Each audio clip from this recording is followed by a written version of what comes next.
함께 하시길 주님의 이름으로 축원합니다. 지난주일 우리는 마태복음에 나오는 예수님의 세례 기사를 다뤘습니다. 기억나실 거예요. 예수라고 하는 그 이름의 뜻은 우리를 도우시고 건지시고 구원하신다라고 하는 걸 지난 설교에서 제가 무척 강조했던 것 같습니다.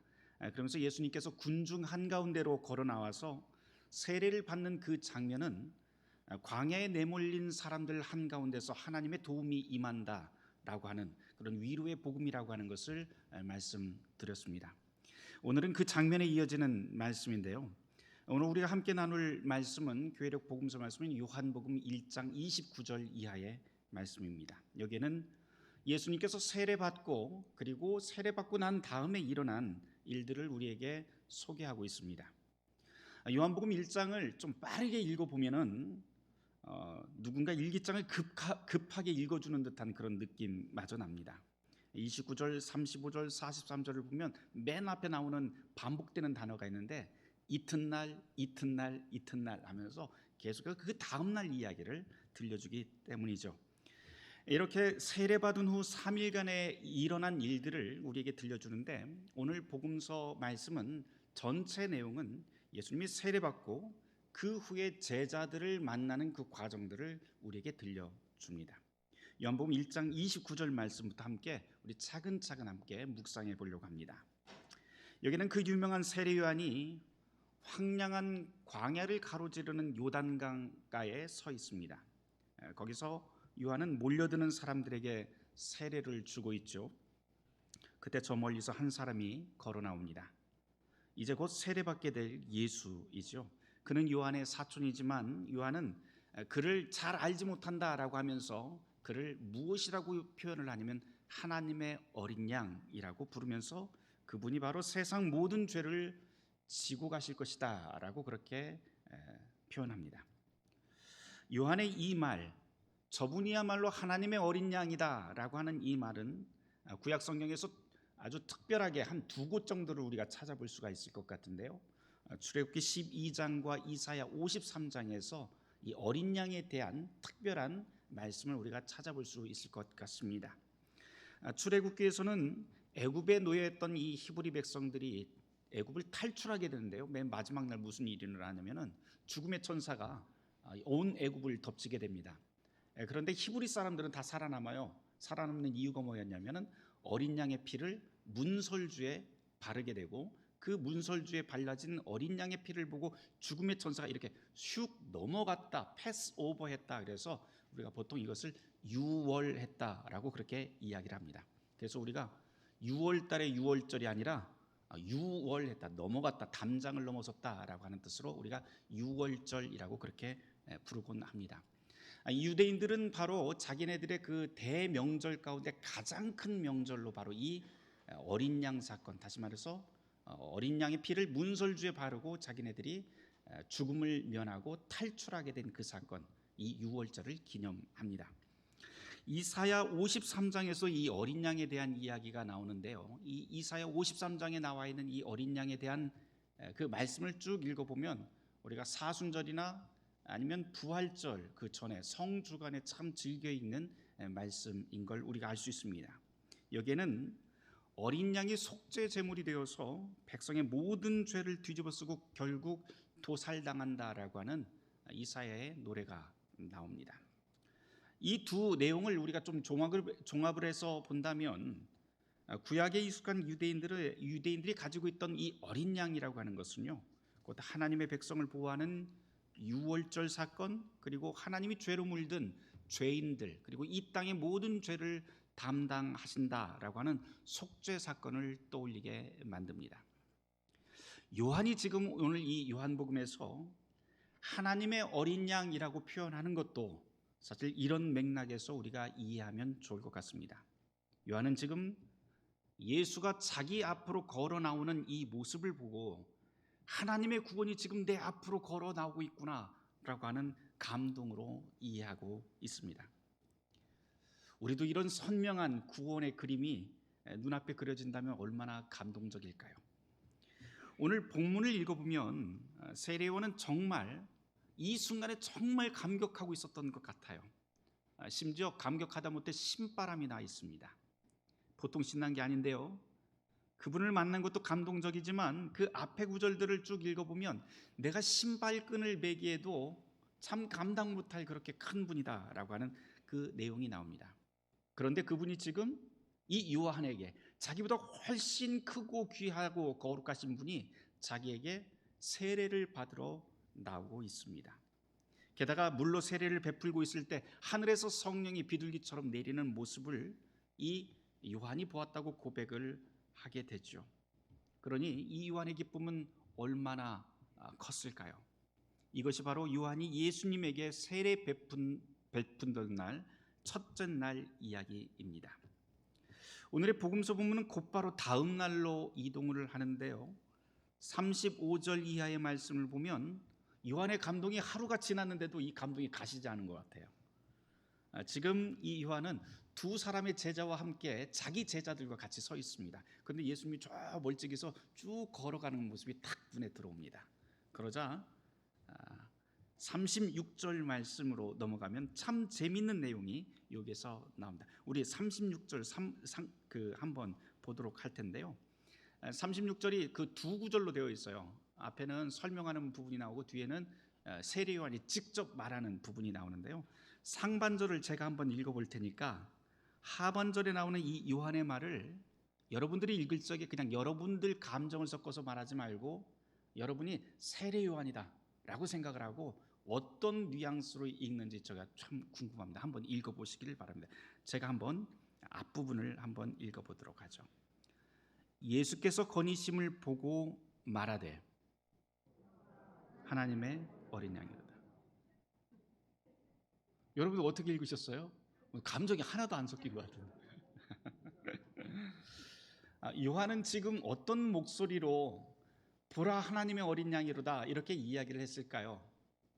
요한의 성격이나 성정을 우리가 좀 생각을 해보면 요한은 굉장히 엄격한 사람이었죠. 죄인들 앞에서 막 불같이 회개를 선포하고 마음에 안 드는 사람은 막 가라고 내쫓기도 하고 막 그랬던 사람입니다.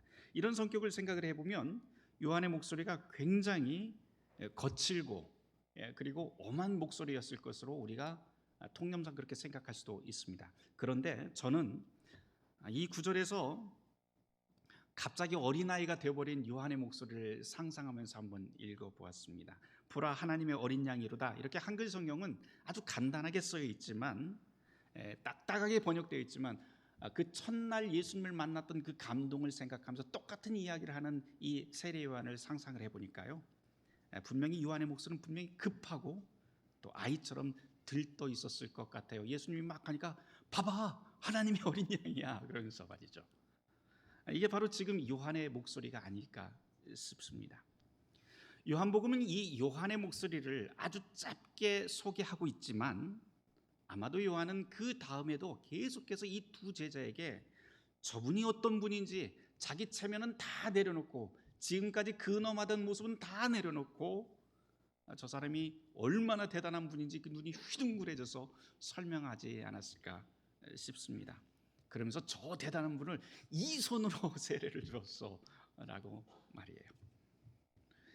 그러니까 37절에 보면 두 제자가 이런 요한의 수다를 딱 듣고 곧바로 어떻게 해요? 예수의 뒤를 따라가기 시작을 합니다. 호기심이 생긴 거죠. 도대체 우리 선생님이 저렇게 이야기를 하는데 저분은 도대체 어떤 분일까? 라고 하면서 따라갑니다.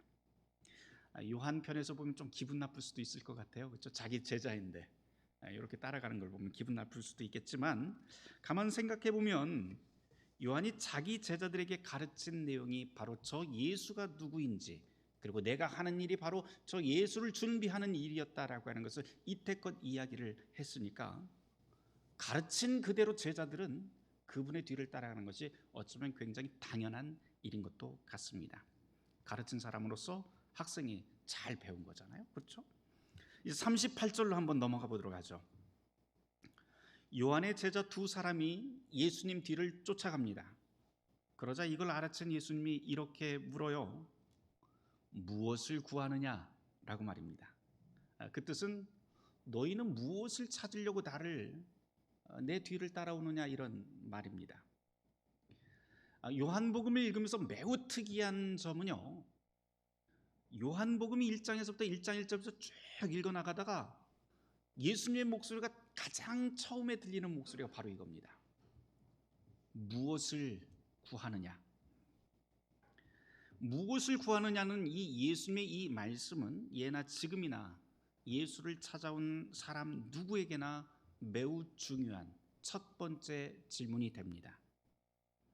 요한복음 전체를 읽어보면서 사람들이 예수님을 만나 구하는 것이 무엇인지 꼼꼼히 살피면서 읽는 것도 굉장히 좋은 요한복음 독서법에 속할 것 같습니다. 실제로 요한복음을 읽어보면요, 사람들이 예수님을 많이 찾아오는데 찾아오는 이유들이 매우 다양해요. 예를 들어서 요한복음 6장에서는 군중들이 예수님을 찾아올 때 그 군중들은 떡을 먹기 위해 예수님을 찾아옵니다. 배부르기 위해서 예수님을 찾아오죠. 또 정반대로 5장과 7장을 읽어보면 여기에는 종교 지도자들이 나오는데 이 종교 지도자들이 예수님을 찾아올 때 어떤 식으로 찾아오냐면, 어떤 의도를 가지고 찾아오냐면 예수를 죽이기 위해서 찾아옵니다. 전혀 상반되는 내용들이 똑같이 예수님을 찾아오지만 한쪽에서는 생명을 얻기 위해서 찾아오고 또 한쪽에서는 예수를 죽이기 위해서 찾아옵니다. 그런데 오늘 말씀에서 만나는 이 요한의 두 제자는 또 다른 이유로 예수를 찾아옵니다. 그러면서 38절 하반절에 이렇게 묻습니다. 랍비여, 어디 계십니까? 라고 말입니다. 이 랍비라고 하는 뜻은 선생님이라고 하는 뜻이죠. 그러니까 무언가 가르침을 받고 싶은 거예요. 지금이야 선생과 학생의 관계가 굉장히 느슨해요. 느슨한데 사실 예수님 당시의 사제가는 동고동락하면서 삶을 공유하는 생활 공동체라고 할 수가 있죠. 선생님이 가는 곳은 어디든지 따라가고 선생님이 눕는 곳에 그 옆에 제자들도 눕기를 원하고요. 기쁨과 슬픔, 그런 모든 감정마저도 함께 공유하길 원하는 공동체가 바로 사제지간이었습니다. 그렇게 삶을 나눠야만 스승으로부터 제대로 된 가르침을 얻을 수 있다고 생각했던 것이죠. 그러니까 요한복음에서 예수님이 너희가 무엇을 원하느냐, 무엇 때문에 나를 찾아왔느냐 라고 하는 예수님의 물음에 이 제자들이 랍비여, 어디 계십니까? 선생님, 어디 계십니까? 라고 이렇게 물었다는 것은 단순히 어떤 위치나 숙소가 어디 있는지 찾는 게 아니라고 하는 것을 우리가 알 수 있습니다. 게다가 여기에 어디 계십니까? 라고 묻는 이 구절에 사용된 단어를 찾아보면 그리스어가 아주 독특한 그리스어가 하나 사용이 되는데요, 단기간 숙소를 뜻하는 게 아니라 영원한 거처를 말하는 그런 거처를 이야기를 합니다. 그러니까 어디 계십니까? 라고 하는 이 제자들의 물음은 예수님, 당신한테 배우고 싶어요. 그런데 당신이 거하는 영원한 집은 어디입니까? 나는 당신과 함께 영원히 함께 머물고 싶습니다 라고 하는 말로도 읽을 수 있을 것 같습니다. 저는 이 구절을 읽으면서 그 유명한 영화 코바디스가 좀 생각이 납니다. 코바디스라고 하는 말이 주여 어디로 가십니까? 코바디스 도미네라고 하는 말인데요, 어디 계십니까? 라고 하는 말과 당신이 어디로 가십니까? 라고 하는 말이 굉장히 연결이 잘 되는 것 같습니다. 예수님과 이 두 제자의 대화를 오늘 우리에게도 적용할 수가 있을 것 같아요. 주님께서는 오늘 여기에 예수를 찾아온 저와 여러분 모두에게 똑같이 묻습니다. 무엇을 구합니까? 왜 여기에서 예수를 찾습니까? 라고 말입니다. 우리는 어떤 답을 주님께 내놓을 수가 있을까요? 여러분 각자 진지하게 내가 예수를 찾아온 이유, 오늘 이 예배를 찾아온 이유를 한번 답해 보시기를 바랍니다. 그리고 예수를 따라 나선 오늘 이 복음서의 두 사람이 하는 답변, 주님, 우리는 당신과 영원히 동행하고 싶습니다. 당신은 어디 계십니까? 라고 하는 이 물음을, 되물음을 우리가 한 번 더 깊게 묵상해 보길 바랍니다. 이제 39절을 함께 보도록 하죠. 이 제자들이 되묻는 질문에 예수님은 매우 담백하고 자신감 넘치게 말씀을 하세요. 뭐라고 하냐면 와서 봐라, 이렇게 아주 간단하게 말씀합니다. 말씀이 육신이 되는 것을 보고 싶은가? 사랑이 무엇인지 알고 싶은가? 하나님의 영광을 보고 싶은가? 영원히 썩지 않을 빵, 영원히 목마르지 않는 생수를 마시고 싶은가? 거듭나고 싶은가? 길, 진리, 생명을 경험하고 싶은가? 하나님을 정말 알고 싶은가? 그럼 와서 보라. 이것이 주님의 대답입니다. 이 말씀을 들은 두 제자가 늦은 밤까지 예수님과 함께 남아서 대화를 나눕니다. 그런 다음 그중 한 명이 자리를 벌떡 일어나서 나가요. 나가는데 이 사람이 누구냐면 안드레였습니다. 그래서 누구를 데리고 와요? 또 자기의 형제를 데리고 옵니다. 베드로를 데리고 옵니다. 그래서 이제 제자가 또 되는 과정이 여기서 펼쳐집니다. 오늘 교회력 복음서 본문으로 읽은 이 말씀은 바로 여기까지 끝납니다. 그런데 거기서 그치지 않고 요한복음 1장을 계속해서 끝절까지 우리가 쭉 읽어보면은 이렇게 제자들을 만나게 되는 과정이 계속해서 거듭해서 나옵니다. 길을 가던 예수님이 빌립을 만나요. 그러면서 나를 따르라 라고 말씀을 하자 빌립이 제자가 됩니다. 또 그 빌립이 나다나엘을 만나서 자기에게 일어났던 일들을 막 이야기를 해줘요. 그러니까 처음에는 의심을 해요. 그런데 이 의심하던 나다나엘이 결국은 제자가 되는 이야기가 또 이어집니다. 그래서 요한복음 1장을 쭉 읽어보면 총 5명의 이야기가 나옵니다. 5명이 예수님의 제자가 되는 과정들이 나오는데요. 정말 특별한 것은 이 제자가 되는 과정이 다 제각각이라는 사실입니다. 누구는 예수님을 정말 호기심에 예수님을 따라가서 직접 쫓아가서 예수님을 만나고 묻고 대화하고 그런 다음에 제자가 되는 사람이 있는가 하면, 또 누구는 길거리 캐스팅이 되잖아요. 빌립 같은 경우에는. 그리고 또 다른 사람 나다나엘 같은 경우는 친구 따라서 친구랑 이야기하다가 또 예수님의 제자가 돼요. 의심이 확신으로 변하기도 합니다. 이렇게 딱 한 장의 복음서에 바로 이 다양한 제자의 길, 제자가 되는 그 다양한 길들이 지금 우리에게 펼쳐집니다. 요한복음은 도대체 이 짧은 내용으로 우리에게 무슨 이야기를 하고 싶은 것일까요? 아마도 예수를 만나는 길, 제자가 되는 길, 그것은 어떤 특정한 한 가지 방법으로 제한되지 않는다라고 하는 것을 우리에게 말하려고 하는 것은 아닐까요? 마찬가지로 그리스도인이 되는 길도 또 직분자가 되는 길도 어느 것 하나로 제한할 수는 없는 것 같습니다. 누군가는 교회에서 자기 손을 높이 들고 교회를 찾아서 질문하고 그런 다음에 직분자가 되기도 하고, 또 누군가는 친구 따라갔다가 교회에 정말 중요한 직분자가 되기도 하고, 또 어떤 사람은 교회에 냉소적이었다가 열정적이고 헌신적인 사람으로 변하기도 합니다. 물론 그 정반대가 될 수도 있습니다. 우리는 그 결과를 전혀 알 수가 없습니다. 그러나 오늘 우리가 이 복음서를 읽으면서 우리가 깨닫게 되는 바는 중요한 한 가지 주제는 누구든지 예수의 제자가 될 수 있다라고 하는 것입니다. 다만 또한 중요한 것은 요한복음에서 등장하는 예수님의 첫 번째 목소리, 너는 나에게 무엇을 기대하고 구하느냐 라고 하는 이 예수님의 질문에 우리는 과연 질문에 대한 답을 할 준비가 되어 있는지 묻고 있는 것이죠. 만일 우리가 주님의 질문에 귀를 기울이며 반응할 준비만 되어 있다면 주님은 반드시 당신의 방법으로 가장 선하고 그리고 선하신 계획과 방법대로 우리를 인도하실 것입니다. 와서 보라 라고 하는 주님의 이 말씀에 순종하고 그와 함께 살 때 그곳에서 체험하는 일도 사람마다 다양할 것입니다. 어떤 사람들은 예수를 믿어서 정말 평안을 얻기도 하고, 또 어떤 사람들은 예수 믿었더니 왕창 시련을 당하기도 하게 될 겁니다.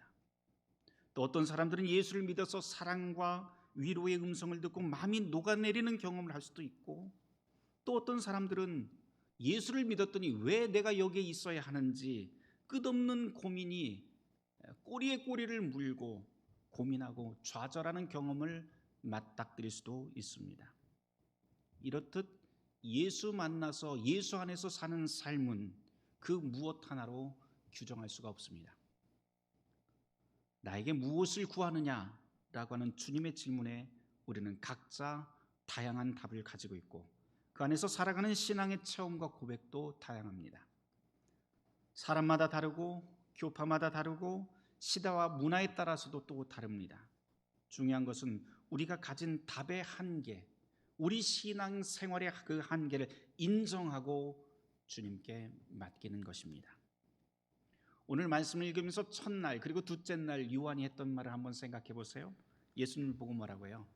저기 바로 보라, 저기에 세상 죄를 짊어지고 가는 하나님의 어린 양이 있다라고 말을 합니다.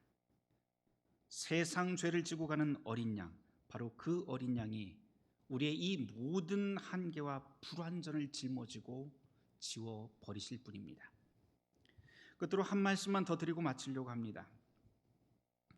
오늘 우리는 예수님을 만나 제자가 되는 사람들의 이야기를 나눴는데요, 그런데 잘 생각해 보면 부름 받는다라고 하는 것은 어쩌면 그냥 초대받았다라고 하는 것에 지나지 않는다라고 하는 것을 명심해야 할 것 같습니다. 부름 받은 시점만 생각을 해보면 안드레나 베드로나 나다나엘이나 다 완성된 상태가 아닙니다. 빌립이 우리가 아는 그 빌립이 아니고요, 나다나엘이 우리가 아는 그 나다나엘이 아닙니다. 출발은 누구나 동일하게 불완전하고 모자랍니다.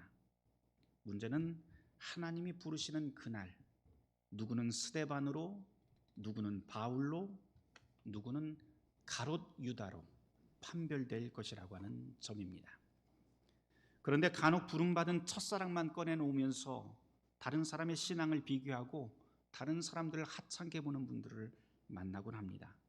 사실 매우 바보 같은 짓입니다. 우리가 부름받은 것만 따지고 놓고 보면 베드로가 가룟 유다보다 나은 게 뭐가 있을까요? 그런데도 우리는 늘 얼마나 신비한 체험으로 하나님을 만났는지, 얼마나 대단한 부름을 받았는지 온 정신을 빼앗기곤 합니다. 신앙생활하면서 자랑거리가 그것밖에 없다면 참으로 곤란합니다. 우리가 그 신앙의 출발점을 유일한 간증거리로 삼고 산다면 그건 평생 동안 나 초등학교 때 반장했어, 요거 가지고 평생을 살아먹는 사람이나 다름이 없습니다. 다리 밑에서 주워왔다고 그렇게 해도 우리의 그렇게 출발점을 한탄할 필요도 없습니다. 중요한 것은 지금 누구와 함께 우리는 어디로 향하고 있는가라고 하는 것입니다. 예수님의 첫 번째 질문과 제자들의 이 답을 다시 곱씹어 보세요. 주님이 묻지요, 나에게 무엇을 구하느냐? 이 질문은 과거의 출발에 관한 이야기가 아닙니다. 지금 그리고 미래를 향한 질문입니다. 제자들이 답하죠. 랍비여, 어디에 계십니까? 선생님, 당신의 영원한 거처는 어디입니까? 저도 당신과 동행하며 그곳에 들어가고 싶습니다 라고 하는 이 제자의 대답은 주님과 함께 살아갈 세상의 미래로 향합니다. 사랑하는 성도 여러분, 저와 여러분은 예수님에게서 그리고 그분의 몸인 이 교회 안에서 무엇을 구하려고 오셨습니까? 바라기는 지금 여기에서 그리고 주어진 삶의 자리에서 주님과 동행하며 일상을 복되게 일궈 나가는 주님의 참 제자가 되길 주님의 이름으로 축원합니다. 모든 지각에 뛰어난 하나님의 평강이 그리스도 예수 안에서 우리의 마음과 생각을 지키실 것입니다. 함께 기도하겠습니다.